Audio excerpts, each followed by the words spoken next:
আমাকে দাড়িতে স্মার্ট লাগতেছে। সময় দাড়িওয়ালা পছন্দ হয় না, তাদেরকে বলে দিবা আমার পক্ষ থেকে তোমার মতো রুচিওয়ালি মেয়ের জন্য বিটিএস এর হিজরা ছাড়া সেকেন্ড কোন অপশন আমাদের কাছে না। বলবো ঠিক কেউ বলবেন না, আগে ঠান্ডা মাথায় শুনবেন। আমি যখন বলতে বলবো ঠিক কিনা তখন আপনারা বলবেন। আমার দিকে তাকান। কবরের প্রশ্ন কখনো ব্রেন দিয়ে মুখস্থ করে উত্তর দেওয়া যায় না। এক্সাম্পল দিচ্ছি, বুঝবেন।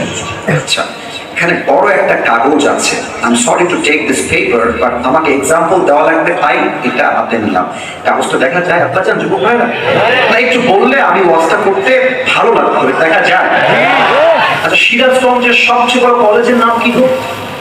সবচেয়ে বড় কলেজ সিরাজগঞ্জে সরকারি কলেজ। আচ্ছা, এক্সাম্পল হিসেবে সরকারি কলেজ ধরে নিলাম, ওটাই বললাম।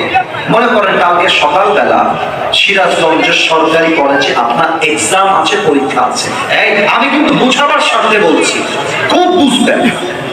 আপনি সাজেশন বুক, যেখানে পরীক্ষার প্রশ্নপত্র সাজেশন দেওয়া আছে, খুলেছেন। রাত বাজে 12টা, সকাল 10টায় আপনার পরীক্ষা আছে সিরাজগঞ্জের কলেজে। এখন প্রশ্ন করতেছেন, বাংলাদেশের রাজধানীর নাম কি? ঢাকা। ঢাকা ঢাকা ঢাকা মুখস্থ করতেছেন। আবারও বলছি, ঢাকা ঢাকা ঢাকা মুখস্থ করছেন। বাংলাদেশের সবচেয়ে বড় সমুদ্র সৈকত কোথায়? কক্সবাজার। কক্সবাজার কক্সবাজার মুখস্থ করছেন। কথা কি বোঝা যায় নাকি?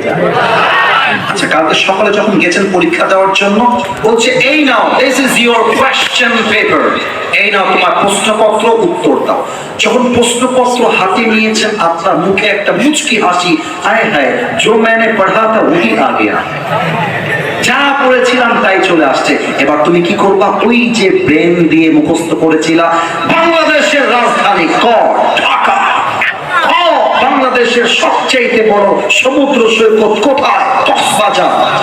নাম্বার 100 ব্রেন দিয়ে প্রশ্নের উত্তর দিয়ে চলে আসছেন।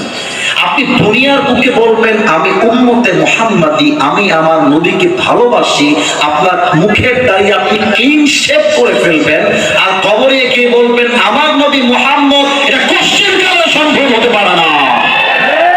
কবরের প্রশ্ন কথা দিয়ে নয়, ব্রেন দিয়ে নয়, ইমান, আমল এবং চরিত্রের মাধ্যমে হওয়া লাগে। ঠিক কিনা বলো?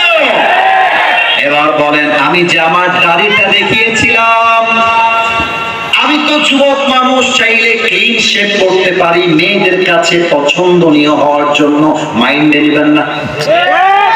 আচ্ছা, আমি যে চাপটাই রেখে দিয়েছি, আমার আব্বা যান মুরব্বীরা, আপনাদের পায়ে আমার হাত, একটু গলাটা এবার খুলবেন। যুবক ভাইদের গলা খোলা আছে।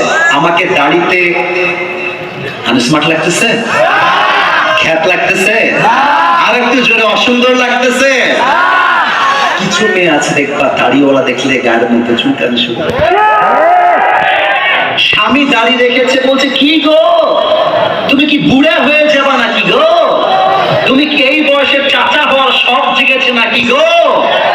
ইভেন যেই মেয়েদের বিয়ের সময় দাড়িওয়ালা পছন্দ হয় না, তাদেরকে বলে দিবা আমার পক্ষ থেকে তোমার মতো রুচিওয়ালি মেয়ের জন্য বিটিএস এর হিজরা ছাড়া সেকেন্ড কোন অপশন আমাদের কাছে না। আমার নবীর মুখে লম্বা লম্বা চাপ দাড়ি ছিল কি ছিল না? আরো জোরে ছিল কি ছিল না? আমার নবীর মতো সুন্দর আর কেউ কি হতে পারে? চাঁদের চেয়ে সুন্দর তুমি, নবী আমার কামলি।